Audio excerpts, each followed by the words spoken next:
recognized. Thank you, Mr. Speaker. And Mr. Speaker, I deeply regret having to rise in opposition to this bill, but I feel that I need to, and I want to be clear as to why. I think this bill is currently written, quite frankly, is not ready for prime time.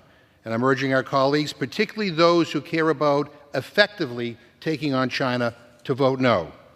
Mr. Speaker, for the record, I'm not new to this issue. In fact, I welcome the fact that we're finally here on the House floor talking about not only the abysmal human rights violations committed by the People's Republic of China, but their unsavory and unscrupulous business practices that could threaten patient privacy and even our national security.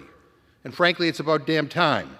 I've been sounding the alarm for years now, asking Democrats and Republicans to hold China accountable. I've worked with presidents of both parties on this issue, including Joe Biden and Donald Trump. Along with our colleagues, Representative Chris Smith and Senator Marco Rubio, I wrote and President Biden signed into law the bipartisan Uyghur Forced Labor Prevention Act to hold the PRC accountable for their genocide in Xinjiang and prevent the import of goods made with forced labor into the United States. Together, Chairman McCall and I wrote the Resolve Tibet Act to hold the PRC accountable for their misinformation on Tibet, which was also just signed into law by President Biden a few months ago. I passed into law the bipartisan Reciprocal Access to Tibet Act to deny PRC officials entry into the United States if they are responsible for the oppression of the people of Tibet. And in 2019, I also authored legislation to prevent the export of crowd control equipment that was being used to go after peaceful protesters in Hong Kong. And President Trump signed that into law. And I'm one of the few members of Congress who was actually sanctioned by China.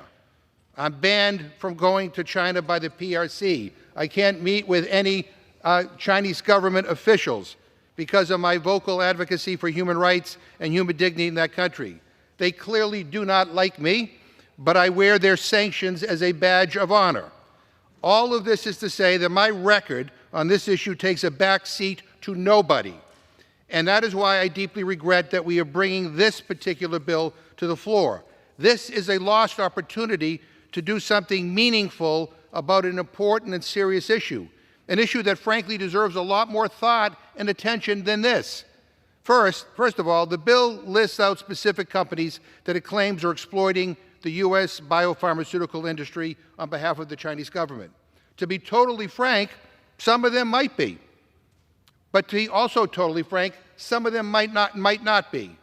And I can't get a clear answer from anyone on how the Select Committee came up with these names. What was the process? Were these companies brought in for questioning? Again, no solid answers to why these companies and not others.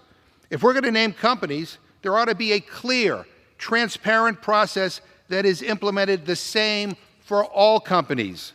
I'm even told by our regulatory agencies, who, by the way, do not like the idea of naming companies by name in legislation because they think it gives the heads up to bad companies who will try to evade this legislation as written by changing their name and reincorporating as something else in the Cayman Island. So I think we need to give some thought as to whether this is the best way to hold these companies to account. But the most ironic thing about this approach is this is how they do things in China. The PRC politicians decide they don't like you, so they blackball you. Guess what? That's not how we do things in the United States of America. We ought to have due process of law here. We ought to have a transparent, inclusive process that involves all the relevant agencies that applies to all companies. We have an intelligence community. We have law enforcement agencies. We have an interagency entity list. And we have a DOD 1260H list to determine what companies are engaged in bad behavior on behalf of the PRC. Some of the companies listed in this bill are not on any list at all. So it's up to us to guess why they're on here. Now, I have no idea who wrote this text or why these companies and not others, but this is not the right way to legislate. This is being jammed through because I guess it's China Week, and God forbid we wait a couple of more weeks and get this right, but we want to get this thing done. But this is not the way we should be doing things around here. And what's even worse is that this bill is being brought up under suspension. I mean, people know that there are genuine concerns about this bill, and yet it's being brought up under suspension. So we have no opportunity to amend it or to make improvements. No process through the Rules Committee, no amendments, nothing. I mean, believe me when I say I really, really believe we could get to yes on a bill to hold bad companies accountable and to protect the American people. I think we could get yes to a bill that would not only have my support, but the support of everybody in this chamber. This is just take it or leave it. And I think the best thing for all of us to do is to leave it and go back to the drawing board and to come up with something better that we can get to the floor in the next several days, the next couple of weeks. Look, I've spent my entire career standing up to the Chinese Communist Party and to the PRC, and I have the battle scars to prove it.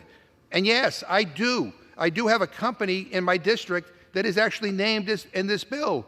But that's not the only reason why I'm here. I'm here because I care about these issues. I have cared about these issues for a long time. And yes, I did my due diligence on the company in my district and asked why they were included. Like, not a radical question, not a tough question, and nobody can really tell me. I get a different answer every time I'm asked. Not in a classified setting, not in an unclassified setting. Nobody can still give me a straight answer. In fact, I've been given multiple conflicting reasons. This should be easy. This company is on a list because they are doing X, Y, and Z, and we have the proof. I've never heard that. Maybe it applies to, maybe some of the concerns apply to some of these companies. I have no idea. And nobody, including the people who wrote this bill, can give me a clear answer on the basic question, like why some entities are named and others are not. And then once they are named in this bill, the 5 companies that are named, I'm told that it is literally impossible for them to get off the list. So if one of these 5 companies does not belong on the list, too bad. Congress doesn't like you, and that's that. Let me be crystal clear. If a thorough interagency review concludes that any of these named companies, including the one in my district, are engaged in behavior that endangers our national security or violates people's privacy, I will be the first to say, shut them down. But without that process, again, this is how they do things in China. It shouldn't be how we do things in the United States. So I strongly urge a no vote. And I pledge that if this bill is defeated, or if my friends pull it, I will proudly work to come up with a better bill that will actually get the job done and not create a slippery slope that we should not be going down. We have other standing committees that should have been involved in drafting this bill, quite frankly, that have expertise on these matters. Foreign Affairs, Energy and Commerce, Ways and Means, Homeland Security, Intelligence. They should have been consulted and at the table here. It should have been more than the Select Committee and the Oversight Committee. Let's do this in a better way. Let's create a fully vetted list that goes through an interagency process, not a flawed bill that has major enforcement problems that I believe will actually hurt us in opposing PRC's activities. So let's pull this bill or defeat this bill, and let's get this right. We have an opportunity to get it right. Let's get it right, and we get it to the floor in a matter of days. With that, I reserve my time.